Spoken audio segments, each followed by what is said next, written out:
C'est pas lancé là? Si, je pense que c'est bon. Ça y est, Bonjour à c'est tous. lancé. Bonjour à tous. On va attendre quelques minutes avant que, voilà, que tout le monde ait le temps de se connecter. J'espère que vous allez bien. Cette journée un peu grise. Je ne sais pas où vous êtes situé en France ou peut-être même à l'étranger. J'espère qu'il fait beau chez vous. Vous pouvez nous dire dans le chat dans quelle ville vous êtes.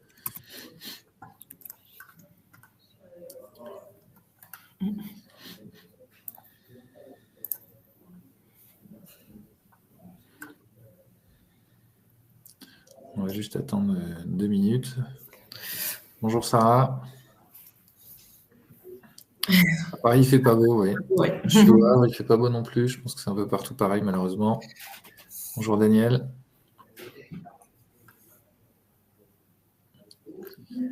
Voilà, on voit le nombre de connexions qui augmente. Bonjour Pierre.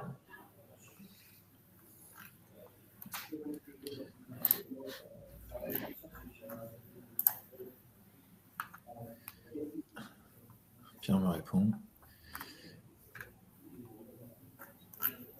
On va attendre encore une petite minute afin de s'assurer qu'on est... On a eu, je crois, plus de 160 inscrits à cette conférence. Après, on sait que tout le monde n'a pas la capacité à pouvoir au dernier moment se connecter, mais on espère avoir au moins un petit peu plus de monde. Après, de toute façon, pour rappel, ce webinaire sera disponible en ligne et sur la plateforme. On a un bonjour de Bruxelles aussi. Ah. Pas super beau, apparemment. Brest. Oui, Brest aussi. Moi, je suis au Havre. Donc, il fait un temps gris, mais ça va, il n'y a pas trop de vent. Bon, je pense qu'on va pouvoir, on arrive à je pense. Bientôt voilà, aux 30 personnes. Pour démarrer, Lusitania, vas-y. Bonjour à tous. Aujourd'hui, le webinaire va être sur l'IA et les gestions des exigences ou User Story. Donc, je vais commencer par me présenter, pardon. Donc, moi, c'est Lusitania Abreu, consultante chez Telis, et je vais laisser donc Cédric et Loardi se présenter aussi. Très bien. Moi, je suis Cédric Lesper, donc je suis directeur de projet et depuis plus de 20 ans maintenant au cabinet Telis. Voilà. Loardi, je te laisse te présenter. Merci Cédric. Donc, moi, c'est Loardi Messaï. Je suis le fondateur du cabinet Telis et j'interviens également sur différents projets en tant que directeur de projet et sur d'autres sujets pour essayer d'améliorer la performance des projets. Voilà, pour faire bref. Merci, Loardi. Donc, avant de commencer, je vous fais juste un petit point technique. Je pense que vous avez pu déjà le voir. Vous avez un onglet chat qui vous permet tout simplement de poser vos questions tout au long du webinaire ou même d'échanger sur d'autres choses. Et vous allez avoir tout au long du webinaire des petits sondages. Donc, on a 2 sondages, si je ne me trompe pas. Ce sont des questions qu'on vous pose qui va permettre en fait d'interagir tout simplement avec nous tout au long de cette présentation. Voilà, donc n'hésitez pas à poser vos questions et nous prendrons à la fin un moment pour y répondre. Alors, tout d'abord, qui est Telis? Quel est ce cabinet? En fait, nous sommes des experts depuis 1997 en gestion des exigences. Donc, on est spécialisé en business analyse, la gestion de projet et intelligence artificielle appliquée au projet IT. On est présent depuis plusieurs années, toujours avec autant de plaisir sur cette plateforme. Donc, on fait des conférences régulières et on accompagne depuis plus de 25 ans de manière très opérationnelle tous nos clients sur leurs projets. Et donc, je suis très heureux d'animer cette conférence avec notre président fondateur, Loardi Messaï. Alors, on va commencer par un premier sondage. La question, c'est combien de temps en moyenne pour vous est nécessaire pour rédiger un cahier des charges? Alors, bien sûr, vous pouvez répondre par rapport à votre contexte, par rapport à votre expérience, peut-être par rapport à votre toute dernière expérience. L'idée, c'est de savoir un petit peu, dans vos vies professionnelles, à quel temps moyen vous estimez ce temps de rédaction. Alors, vous pouvez, je pense que le vote a dû apparaître sur vos écrans. Voilà, on commence à avoir des réponses. Et voilà, pour l'instant, on a 75% entre 1 et 3 mois. Très bien. Et 25% entre 3 et 6 mois. Ok. Ça bouge un petit peu. On va laisser quelques secondes encore. On a quelques réponses voilà, qui arrivent sur entre 2 semaines et 1 mois. Toujours, la tendance est plus forte sur entre 1 et 3 mois. Voilà, ça commence à se répartir un petit peu plus équitablement entre les différentes périodes. Ok, donc on est à 27% entre 2 semaines et 1 mois, 36% entre 1 et 3 mois. Ah, ça s'équilibre. Voilà, on commence à avoir un peu plus de réponses sur entre 2 semaines et 1 mois. Globalement, on a, voilà, pour faire court, on a un tiers voilà, entre 2 semaines et 1 mois, un tiers entre 1 et 3 mois, et un tiers entre 3 et 6 mois. Ah, il y a entre 2 semaines et 1 mois, ça commence à arriver. Voilà, en fait, ce webinaire va vous présenter comment, avec l'utilisation en fait d'outils et notamment d'une intelligence artificielle, vous allez pouvoir réduire de façon assez forte ce délai, quelle que soit l'ampleur en fait du cahier des charges, parce qu'effectivement un cahier des charges peut faire une dizaine de pages jusqu'à 200 pages. Donc l'effort est suivant le périmètre adressé. Et bien là, on va vous montrer un petit peu notre analyse et nos études récentes, depuis maintenant 2 ans, sur ces spécifications de l'intelligence artificielle et aussi de nos 20 ans d'expérience en outillage de ces phases d'analyse et notamment de rédaction de cahier des charges. Alors, tout d'abord, ce que je voudrais vous partager, c'est quel est notre constat en tant que cabinet dans l'ingénierie des exigences. Nous avons d'abord constaté que le délai de rédaction des exigences métiers était particulièrement long. Donc voilà, ce sont des phases qui peuvent prendre un certain temps. Et souvent, la documentation fonctionnelle est par la suite un peu compliquée à exploiter, en ce sens où les exigences métiers sont parfois mal explicites, enfin non explicites, pardon, c'est-à-dire que voilà, on n'arrive pas à bien déterminer l'exigence qui est derrière. La structuration peut laisser aller. On a du mal à lire de manière vraiment efficace en fait les documentations, et on a toujours des problématiques d'ambiguïté, de redondance, et parfois souvent d'incomplétude. Donc c'est ce qu'on appelle les présences de lacunes sur les métiers, c'est-à-dire qu'il nous en manque toujours et on s'en rend compte assez tardivement dans les phases du projet, souvent parfois en recette et parfois même en production. Un problème récurrent qu'on a pu observer également, c'est le manque de validation en fait des spécifications fonctionnelles détaillées, qui sont souvent non lues par le métier et donc non validées, ce qui amène à des incompréhensions quand le résultat arrive et que ce qui est observé par l'utilisateur ou le métier qui n'est pas en adéquation avec ses attentes et ses besoins. Donc les conséquences, on passe souvent par un rework qui peut être assez important sur les projets. Donc, on est obligé de refaire. Alors, plus tôt on refait, moins ça coûte cher, mais des fois, on sait souvent qu'il y a une phase de stabilisation, alors souvent technique, mais aussi souvent fonctionnelle une fois qu'on met en production. Et donc, ça peut se faire, ça peut prendre beaucoup de temps et beaucoup de budget. Et donc, du coup, on dépasse les budgets qui étaient initialement prévus pour le projet. Et parfois, ça engendre aussi des dérives de jalons qui peuvent être, bien sûr, la mise en production. Et le projet prend du retard. Donc la question à laquelle on veut répondre et sur laquelle on veut partager nos réponses avec vous, c'est: l'IA peut-elle générer de bonnes exigences? Alors pour répondre à cette question, il faut d'abord comprendre ce qu'est une bonne exigence. Pour cela, je vais laisser Loardi nous illustrer ce modèle de maturité. Alors, avant de rentrer dans ce modèle de maturité qu'on propose, la définition d'une bonne exigence, ce n'est pas quelque chose qui est neuf. Donc, il y a des normes qui ont été produites par des organismes internationaux, notamment par l'IIE dans les années 90. donc avec la norme 1233 et la norme 830, qui sont des normes vraiment très propres, très précises, excellentes. Donc voilà, comment spécifier correctement une négligence? Globalement, c'est un sujet qui est assez bien traité, qu'on ne va pas traiter maintenant. Et donc là, ce qu'on veut, c'est apporter un éclairage, je dirais, complémentaire, en s'inspirant quelque part de CMMI en tant que modèle de maturité, mais qui est plutôt très copieux, plusieurs centaines de pages, voire beaucoup plus que 500. Et donc là, c'est juste quelque chose de beaucoup plus simplifié comme modèle de maturité, très orienté donc sur les spécifications.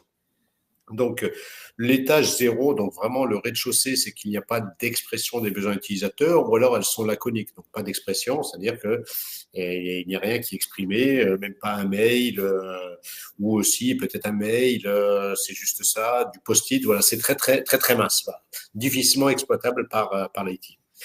Après, il y a le premier étage, donc là c'est un premier niveau de maturité quelque part. Et donc là, on a des expressions des besoins, des spécifications qui existent, et les spécifications, par contre, elles ne sont pas compréhensibles par le métier, donc elles ne sont pas lues ni validées. C'est ce qu'évoquait Cédric précédemment. C'est une situation qui est quelque part assez récurrente. Après, on passe au niveau 2, où là, on a vraiment je dirais un changement de braquet, quelque part, d'un point de vue maturité sur la partie spécification, dans le sens où, cette fois, on a un niveau de savoir-faire qui permet de faire en sorte que les spécifications sont compréhensibles par les métiers et les développeurs et validées par les métiers. Donc, c'est là où, on en parlait tout à l'heure, les normes IEE, 1233, etc., quand on les a bien comprises et qu'on sait les appliquer, normalement, on arrive à minima à ce niveau 2. Voilà. En tout cas, on sort du niveau 1. Ensuite, on arrive au niveau 3. Donc là, on a des spécifications détaillées qui incluent les cas de test. Donc, c'est ce niveau 3, souvent, c'est ce qu'on peut retrouver dans différents contextes agiles où on rédige une epic, une user story, et on ne se contente pas du en tant que, etc. On accompagne la user story de cas de test au format Gherkin ou autre. Et donc, voilà, ça, c'est le niveau de maturité 3. Et après, au niveau 4, là, on a ce qu'on appelle un bac à sable, c'est-à-dire quelque part un prototypage de l'application qui permet ce qu'on appelle des spécifications exécutables, qui permet de s'assurer d'une bonne compréhension des choses avec le métier. Donc, au lieu de lire des phrases, du texte, etc., et des schémas, il voit concrètement quelque chose qu'il peut manipuler, même si ce n'est pas celui qui sera mis en production. C'est uniquement pour tester. Voilà. Et le niveau 5, là, donc c'est notre proposition de modèle de maturité. Au niveau 5, on a des spécifications qui sont en permanence maintenues à jour. Voilà, c'est une proposition de modèle de maturité qui vous est fournie pour inspiration. Voilà. Merci Loïli. Et je vais juste rajouter un point. Justement, il y a eu un webinaire qui a été fait dernièrement sur le sujet, sur évaluer la maturité de votre DSI. Donc, vous pouvez aussi le retrouver si vous avez besoin sur la plateforme.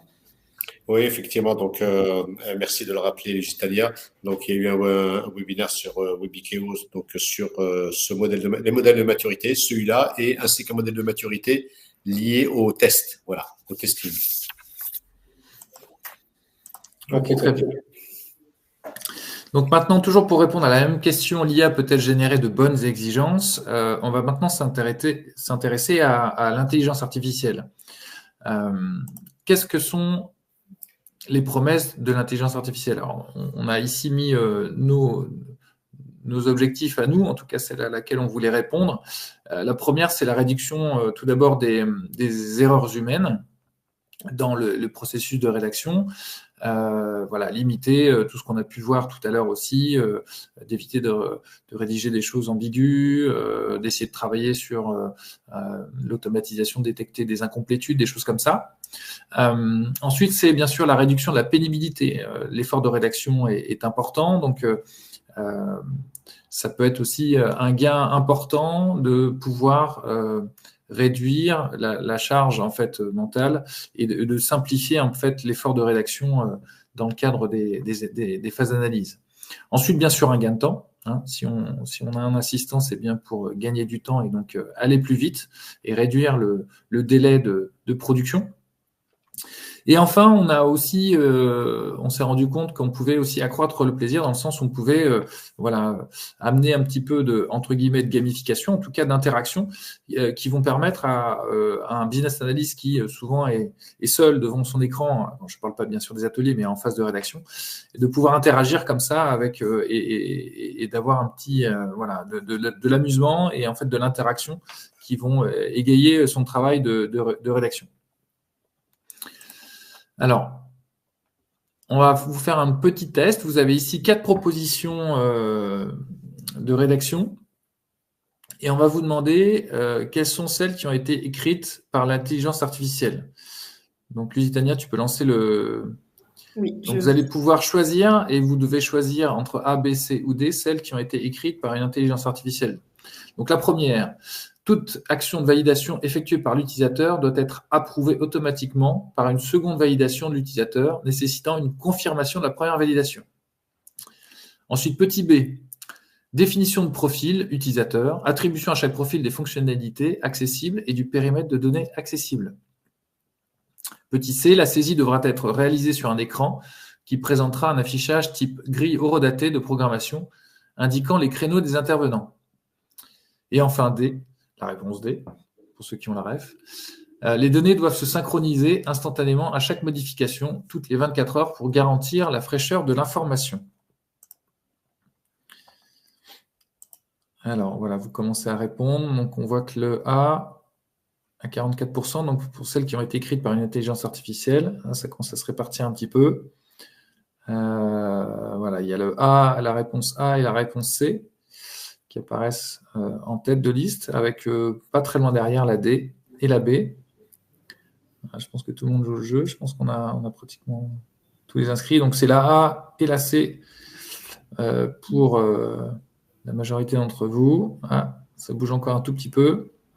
Voilà, donc le A, 27%, B, 18%, C, 36% et enfin D, 19%. On va voir ensemble les réponses. Alors, la A bien été faite par une intelligence artificielle, tout à fait. La B par un humain. La C par un humain, et c'était celle qui était en tête. Et enfin, la D par une intelligence artificielle. Donc voilà, ça permet d'illustrer qu'en fait, c'est pas tellement évident de faire la différence et que dans tous les cas, il est nécessaire d'avoir un niveau de contrôle important sur ce qui va être produit par une intelligence artificielle. On va avancer un petit peu plus maintenant dans la présentation, donc avec cette conclusion qu'il faut trouver la bonne intelligence artificielle qui va nous amener la meilleure qualité d'expression d'exigence. Alors, une intelligence artificielle, maintenant, on a tous une culture, on connaît tous les principales, mais en fait, de quelle IA on parle et quelles sont celles qui seront les plus adéquates et en tout cas les plus pertinentes dans notre contexte. Alors, Loardi, je te laisse présenter un petit peu le panorama.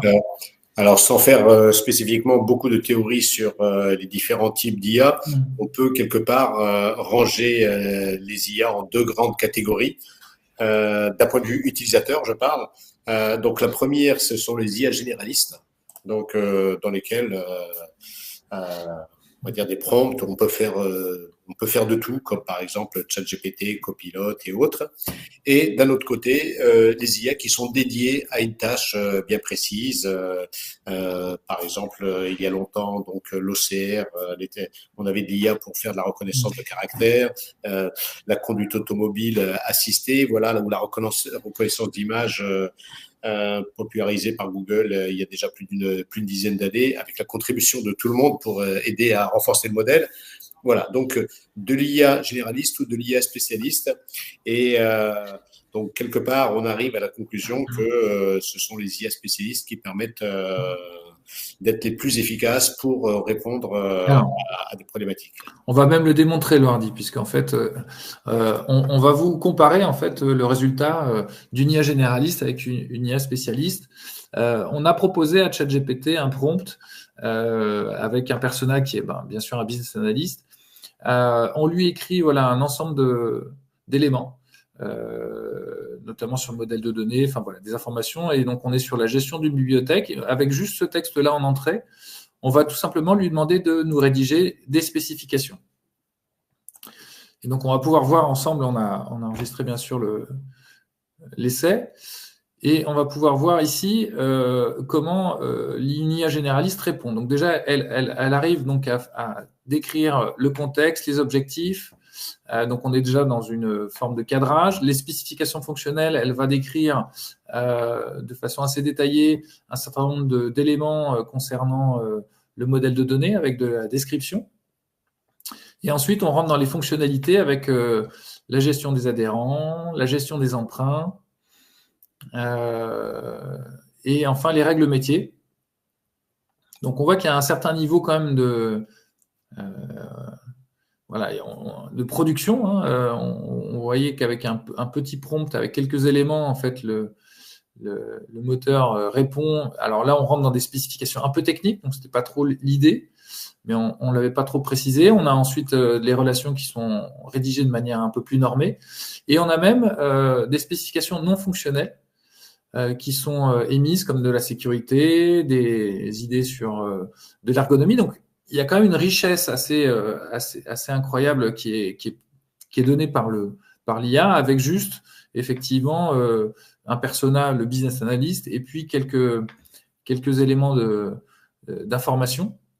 Donc, on voit quand même qu'on a un résultat qui, d'un premier coup d'œil, comme ça, d'un premier jet, peut être assez intéressant. Alors, bien sûr, on a fait beaucoup plus de tests. Là, c'était pour vous illustrer déjà ce que pouvait faire une IA généraliste.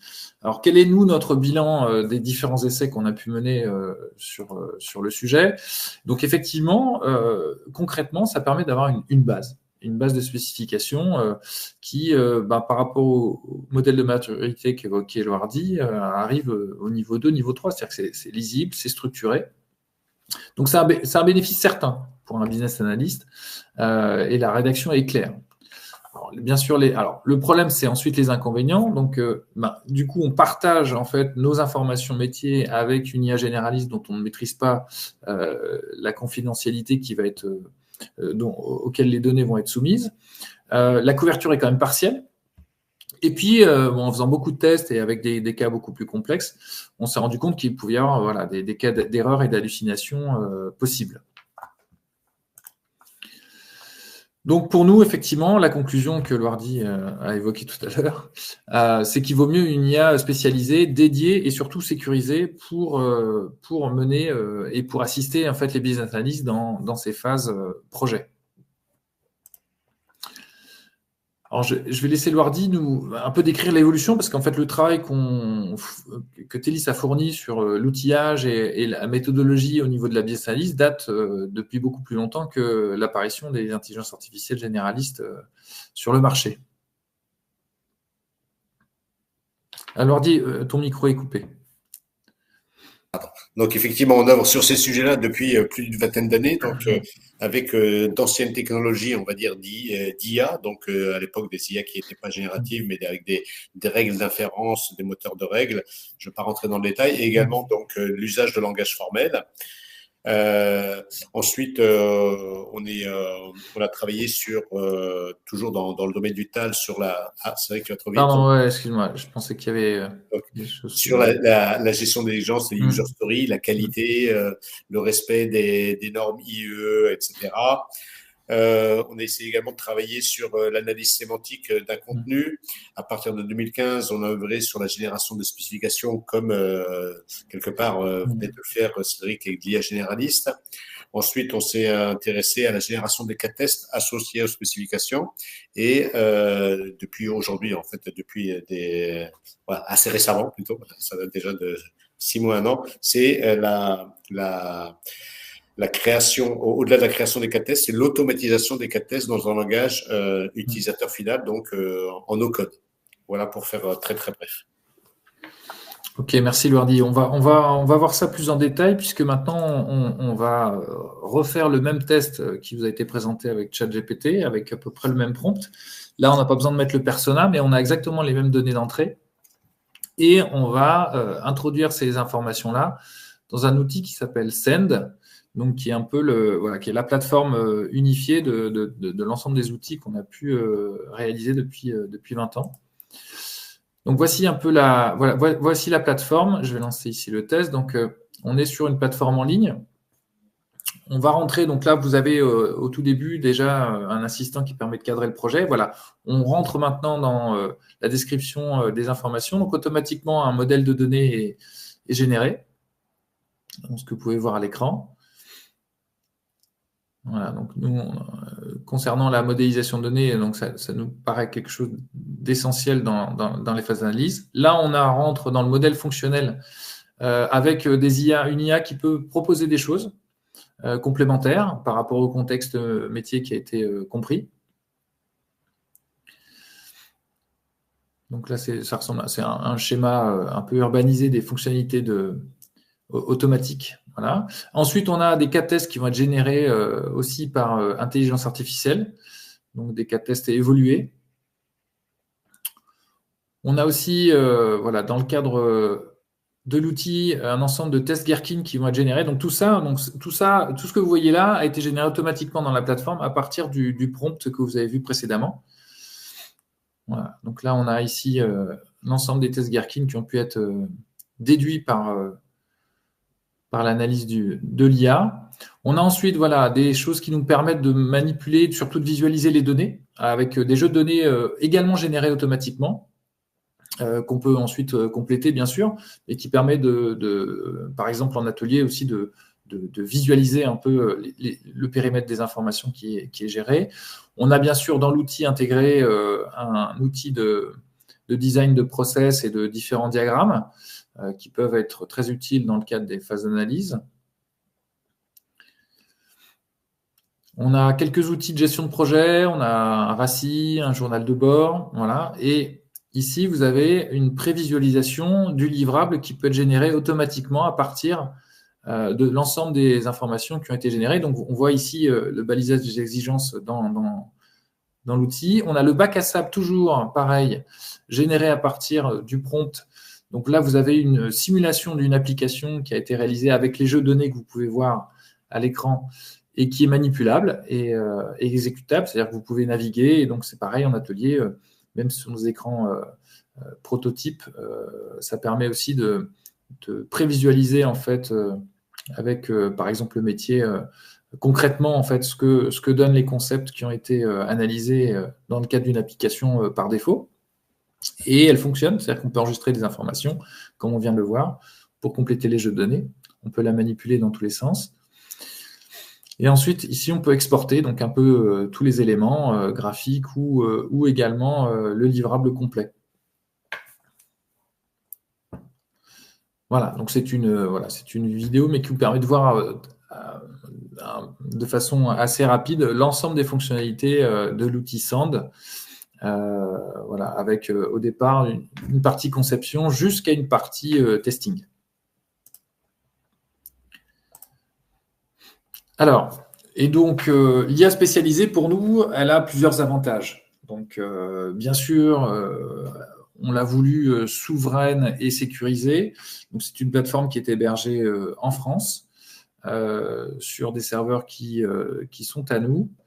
Ensuite, on a bien sûr, par rapport au niveau de maturité qu'a évoqué Loardi en début de conférence, arriver au niveau maximum. Donc, vous voyez, avec très peu d'informations, on arrive tout de suite à générer des cas de tests et qui sont automatisables, on va dire à 80%, c'est-à-dire qu'il y a peut-être 20% d'ajustement, mais tout ça en langage naturel et l'automatisation des tests peut se faire. On va réévoquer un peu les avantages de ça dans les cas d'usage qu'on va vous présenter ensuite. Ensuite, la couverture est vraiment accrue puisqu'on a automatiquement, vous avez vu tous les tests Gherkin qui sont générés et qui vont vraiment tester les concepts dans tous les sens et les règles métiers. Et donc, bien sûr, on a voulu un outil qui soit avec une valeur ajoutée maximale pour le business analyst dans ses tâches de rédaction et globalement dans toutes ses tâches, dans toutes les phases du projet, puisque effectivement, on aborde aussi un peu de la gestion de projet et également, bien sûr, les tests et la recette. Alors, je vais laisser Loardi décrire l'étude du cabinet de benchmarking. Oui, donc effectivement, il y a le cabinet Costaos qui est spécialisé dans la performance, la mesure de la performance et le benchmarking autour de ces sujets-là. Et donc, voilà, une synthèse du résultat de leur étude, de leur mesure. Donc, avec ces approches-là, ils estiment qu'il y a une réduction des délais de spécification qui peut, en moyenne, voilà de 2. Donc, au mieux, on a jusqu'à des gains de plus de 70%. Au minimum, des gains de 30% sur les délais. Voilà, et en moyenne, voilà, donc fois 2. Alors, on a les différentes hypothèses qu'ils ont pu tester. Et voilà, en termes de tests, donc en gros 3 fois plus rapide. Et sur les coûts des projets, donc ils sont arrivés à une conclusion d'un gain de 11%. Je pense que en fait, on peut faire mieux. Donc, mais voilà, c'est leur étude, donc on va pas la contester. Ok, merci Lwardi. Donc oui, les gains, voilà, l'idée c'est de fiabiliser. Donc il y a effectivement les gains dans la analyse, et puis il y a aussi la fiabilité qu'on amène à l'ensemble du projet par la validation et la complétude et la qualité des exigences métiers. Alors, on va maintenant parler des applications concrètes au travers de 3 cas d'usage que Lwardi, tu vas nous décrire, puisqu'en fait, cet outil est déjà utilisé, bien sûr, par nos consultants sur plusieurs projets d'ampleur. On va parler du premier cas d'usage qui concerne un back-office, le back-office d'un organisme de formation. Effectivement, ça concernait principalement le back-office d'un organisme de formation. Et après, en tirant la pelote, ça s'est déployé sur également le front office, notamment la partie CRM sur Salesforce.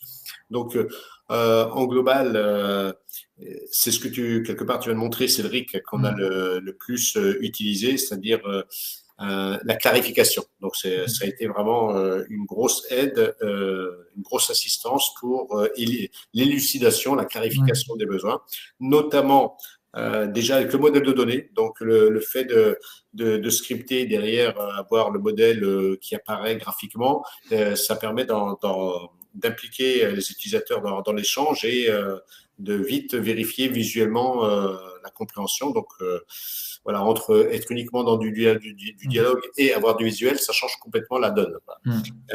Donc, le jeu de données a beaucoup été utilisé également là parce que parfois le modèle de données n'est pas forcément limpide pour tout le monde. On bascule sur le jeu de données pour avoir notamment le diagramme sagittal. Ça permet vraiment de mieux visualiser les choses pour un utilisateur. L'architecture fonctionnelle également, elle est produite et donc ça permet également de vérifier la couverture fonctionnelle des choses. Et le bac à sable, c'est-à-dire la partie HM que Cédric a montré tout à l'heure, également elle est bien utilisée pour être sûr de ce qu'on prend. C'est-à-dire qu'on croise, on utilise plusieurs faisceaux pour vérifier la bonne compréhension.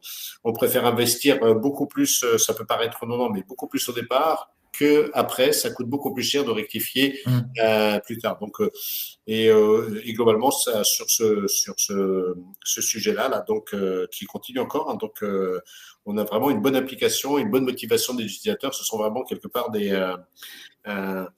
bénéfices connexes. Le temps du métier est optimisé, alors que généralement ils sont très peu disponibles. Donc, on arrive à tirer le maximum d'informations en peu de temps avec ces approches-là quelque part. Voilà pour faire. Ok. Est-ce que tu aurais, Lwardi, quelques indicateurs pour que notre auditoire ait conscience de la taille du projet, enfin en termes peut-être de charge ou de délai ou de nombre d'utilisateurs? Alors donc c'est un projet sur lequel nous on intervient depuis un peu plus d'1 an, mais qui a été commencé il y a déjà 3 ans, qui implique un intégrateur éditeur, qui implique au niveau du cœur de l'équipe. Depuis le départ, 4-5 équipes IT qui tiennent le rôle de business analyst, et plus les équipes sur les projets connexes. Donc, ce qui est intéressant, c'est qu'on peut voir que dans cet exemple, on est intervenu en cours de route. Donc, c'est-à-dire que c'est pas une méthode ou un usage qu'on est obligé d'avoir dès le début d'un projet. En fait, on peut arriver et pour un périmètre prochain ou pour revoir un petit peu certains points du périmètre en cours, on peut utiliser cette approche. Et globalement, voilà, en fait, sur ce projet-là, pour être un peu plus précis, on l'utilise sur les sujets épineux côté métier, sur les sujets sur lesquels les métiers donc ont des difficultés normales à bien clarifier leurs demandes, à bien structurer leurs demandes et à la mettre en cohérence entre les différentes parties prenantes qui, entre le front, le back, les différents métiers du back, les différents également métiers dans le front, arriver à faire en sorte que tout cela converge. Eh bien là, c'est vraiment très précieux et c'est un grand plaisir donc de faire avec. Merci Louardi. On va maintenant aborder le deuxième cas d'usage. Donc, c'était la rédaction d'un cahier des charges pour sélectionner un progiciel. Alors ici, donc, on est dans un contexte où c'est pas le projet était déjà démarré comme celui dont on a parlé précédemment. Ici, voilà, il y a une solution qui existe chez le client qui commence à être obsolète ou qui déjà fait depuis plusieurs années fait preuve d'obsolescence. Et donc, il y a un besoin de remplacer tout ça. Et donc, pour ça, le client donc a souhaité lancer un appel d'offres. Donc, pour lancer un appel d'offres et consulter différents intégrateurs, différents éditeurs, il s'agissait de rédiger d'abord un cahier des charges. Et pour rédiger le cahier des charges, il faut animer les ateliers. Donc, globalement, sur ce contexte-là, donc progiciel dans le sens où il y a la passation des commandes, la gestion des stocks, des articles, les liens avec la CRM, avec le site web également, sur lequel les clients, les prospects peuvent exprimer des demandes, etc. Voilà, donc interview des différents métiers pour pouvoir examen également du système existant pour qu'il n'y ait pas quand même de régression, production du cahier des charges, lancement de l'appel d'offres avec une matrice d'exigence et gestion du dépouillement, donc avec la réponse aux questions des soumissionnaires, l'analyse de leurs réponses. Voilà, je passe tout le détail sur du dernier. Donc, on l'a beaucoup utilisé. Donc, à la fois pour l'assistance, comment dire, à l'élicitation des besoins, à la clarification des besoins, et beaucoup également donc en tant qu'assistance pour la production de livrables. Donc, dans le cas alors ça génère pas 100%, mais ça génère tout ce qu'on n'aime pas, tout ce qui est pénible à faire. Voilà, comme ça, on peut se concentrer sur les parties les plus à valeur ajoutée. On peut être beaucoup plus à l'écoute et concentré sur les utilisateurs. Et également, ça nous permet de prendre plus de hauteur pour pouvoir être plus dans un rôle de coordination. Ok, merci Louardi. On va maintenant aborder le troisième cas d'usage, le troisième et dernier cas d'usage, qui est la recette d'une application web. Donc là, on était un petit peu en bout de projet. Voilà. Donc, alors là, en fait, on a utilisé cette approche-là en fait à deux fins. La première fin, c'est en tant que solution pour pouvoir générer des cas de test à partir des spécifications. Donc là, ça nous aide bien parce qu'on est encore dessus. Donc, ça nous aide bien. Ça fait pas 100% du travail, mais ça fait une grosse partie du travail, donc d'un point de vue élaboration de scénario de test, avec différentes étapes, etc. Et également pour tester. Donc ça nous aide bien parce que on a la mécanique qui permet de récupérer ces tests écrits en langage naturel et de tester les différentes releases et également de permettre d'assurer quelque part une non-régression. Donc voilà, ça c'est effectivement c'est une application en mode web et avec donc une composante front, une composante back, une composante front sur du Salesforce, etc. Oui, c'est-à-dire qu'on peut réaliser des tests de bout en bout, voilà, sur plusieurs applications web qui s'enchaînent et automatiser les tests. Ok. Très bien. N'hésitez pas à poser vos questions sur le chat si vous en avez. On va y répondre très prochainement. Donc voici maintenant la synthèse pour nous en fait voilà est-ce que l'IA peut rédiger de bonnes exigences et peut nous assister le business analyst effectivement notre réponse est bien sûr oui, comme vous avez dû le deviner, mais par contre il faut la bonne intelligence artificielle. Donc une IA générative en fait elle va aider, mais elle est pas suffisante et elle est à risque aussi. Donc, parce que la sécurisation des données pour nous est essentielle. Et quand on veut effectivement faire travailler une IA, il faut qu'on y insuffle des données, métiers, des descriptions, etc. Donc, il faut absolument que la confidentialité soit respectée. Ce qu'on a pu constater, alors au-delà des bénéfices pour le business analyst, c'est d'abord les bénéfices pour les métiers. Le Wardi en a déjà un petit peu parlé. En fait, le fait de gagner du temps, l'aspect visuel en fait de l'approche et des ateliers. Donc, on a pu mettre beaucoup plus de visuels dans les ateliers qui se déroulent avec les différentes équipes métiers. Eh bien, ça engendre une belle motivation des métiers qui sont maintenant demandeurs et qui viennent non pas reculons, mais avec beaucoup d'élan dans les ateliers, et ça les fédère. Ça aussi participe quelque part à une transparence et une visibilité accrue pour eux de ce qui est en train de se jouer dans l'analyse. Effectivement, de voir les éléments visuels s'afficher, de pouvoir interagir avec, et bien sûr au travers du business analyst, ça leur permet d'avoir une meilleure compréhension en fait de ce qui se joue dans cette phase d'analyse et de sa construction. Donc pour le business analyst, bien sûr, l'IA facilite, donc on gagne du temps à tous les niveaux, que ce soit junior ou senior, parce qu'en fait on va accélérer beaucoup de choses et on va automatiser un certain nombre de productions. Ça va profondément accélérer les phases d'analyse, on l'a vu en moyenne de 50%. Et quelque part, ça développe aussi les compétences, c'est le retour qu'on a d'expérience. Donc avec des propositions qui sont faites ou en fait du coaching un petit peu interactif tout au long des différents types de production. On a sur la plateforme en fait des propositions qui sont faites, des contrôles qui sont proposés aussi par rapport à certaines détections. Et donc ça permet de développer également les compétences. Et donc de générer à la fin des bonnes exigences. Donc l'objectif pour nous, c'était sur les 4 axes qui sont là, c'est d'avoir déjà une complétude. Quand on oublie une partie du périmètre, généralement ça fait un petit peu mal quand on s'en rend compte, surtout si l'oubli est tardif, donc a un impact plus important, et s'il est plus ou moins grand en termes de couverture. Ensuite, la cohérence. La cohérence, ça, c'est quelque chose d'extrêmement important. Wardi l'a évoqué un petit peu. Donc, quand on a plusieurs domaines métiers qu'il faut faire converger dans une solution qui doit être fluide et souvent, maintenant, on a des process transverses, donc avec des règles métiers de différentes directions qui doivent s'enchaîner. Cette cohérence est essentielle. Une meilleure qualité, donc dès qu'on a de la qualité dès le début du projet dans les livrables, on sait que cette qualité va en fait s'écouler aussi dans les développements. À partir du moment où on monte en qualité en fait tout le projet et donc le livrable final qui sera la solution.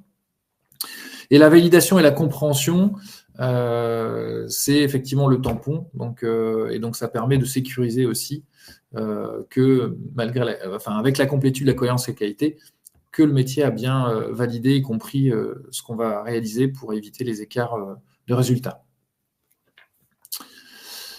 Voici presque la fin de la conférence. On a, je pense, un petit peu de temps pour répondre à vos questions. Lusitania ? Oui, il y a des questions dans le chat ? Oui, j'ai une question de Sarah qui demande comment s'est faite l'analyse Cost House. Ton micro, Wardi.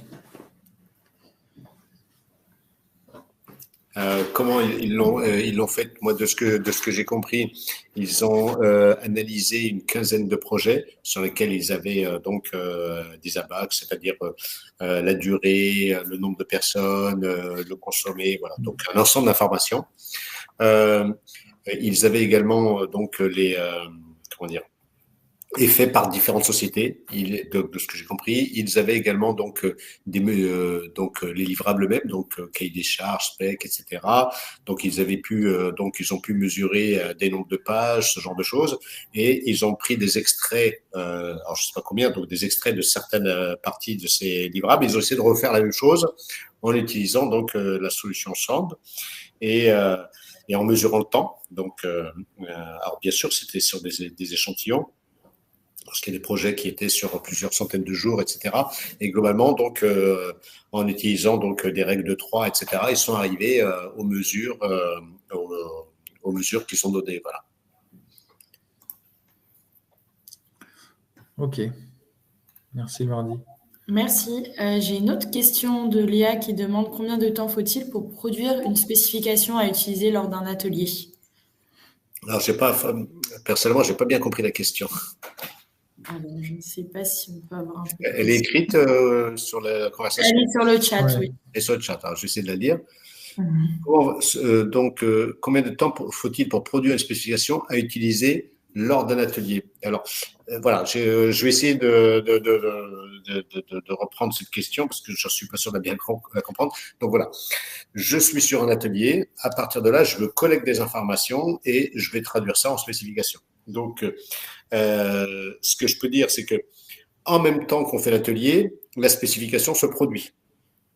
Donc, quelque part, il y a une sorte d'instantanéité. Donc, la spécification se produit, la spécification textuelle, schématique, et la spécification également sous forme d'exécutable. Donc, c'est le bac à sable. Donc, tout cela se fait en instantané. Il n'y a pas de différé. Par contre, après, une fois qu'on a terminé la réunion, on prend du recul, on réaméliore les choses et des questions émergent. Et donc, il y a du retravail également dans ce qui a été généré avec l'aide de l'IA et de l'algorithme, avec l'aide de l'outillage. Mais globalement, voilà, c'est ça que je pourrais répondre concrètement. Mais le livrable n'est pas produit en amont. Voilà, il n'est pas produit en amont de l'atelier. Alors après, je vois une question. Comment une solution se protège-t-elle contre les hallucinations qui surviennent lorsqu'on utilise une IA générative? Alors, donc, nous, le système qu'on utilise, alors globalement, la logique, l'architecture qu'on met en œuvre, c'est d'utiliser tant que possible, pas d'utiliser d'IA générative. Voilà. Donc, déjà, ça, c'est le premier principe. On essaie d'utiliser au maximum, tant qu'on peut, de l'algorithmie, tout simplement. Donc, l'algorithmie, on est sûr du résultat, on maîtrise. Après, quand avec l'algorithmie, on n'arrive pas à faire la chose parce que c'est une tâche complexe, etc. Donc, je prends un exemple très simple. Faire de l'OCR avec l'algorithmie, c'est compliqué. Donc, après, là, on passe plutôt sur du réseau de neurones. Donc, tant qu'on peut être sur du réseau de neurones entraîné, qu'on entraîne, soit un réseau de neurones qui existe, soit un réseau de neurones qu'on entraîne, eh bien, on va préférer ça plutôt que l'IA générative.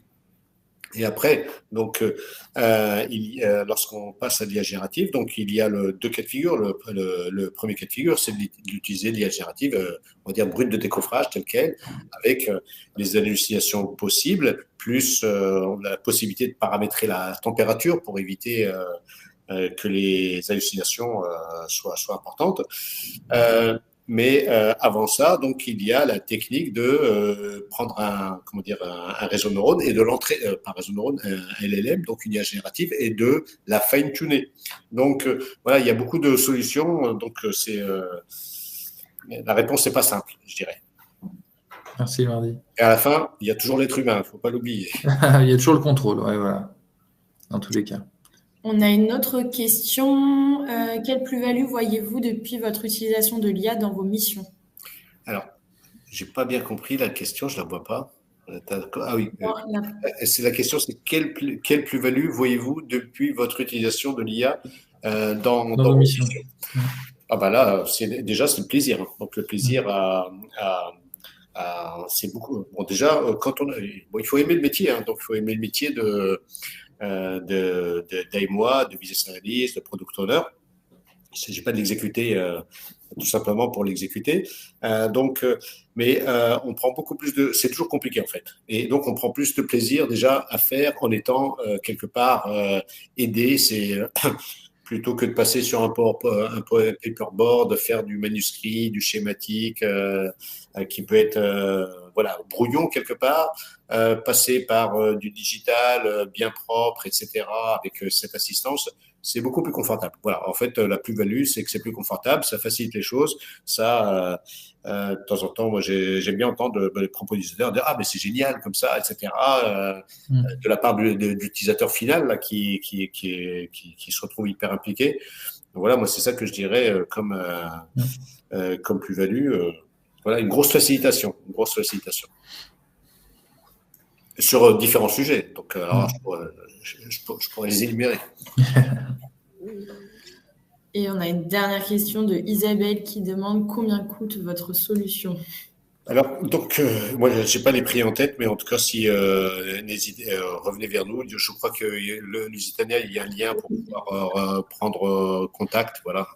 C'est ce que j'allais dire. En fait, si vous souhaitez donc, enfin, si vous avez d'autres questions, n'hésitez pas à cliquer sur le petit lien Je vais être recontacté pour qu'on puisse échanger justement sur différents sujets.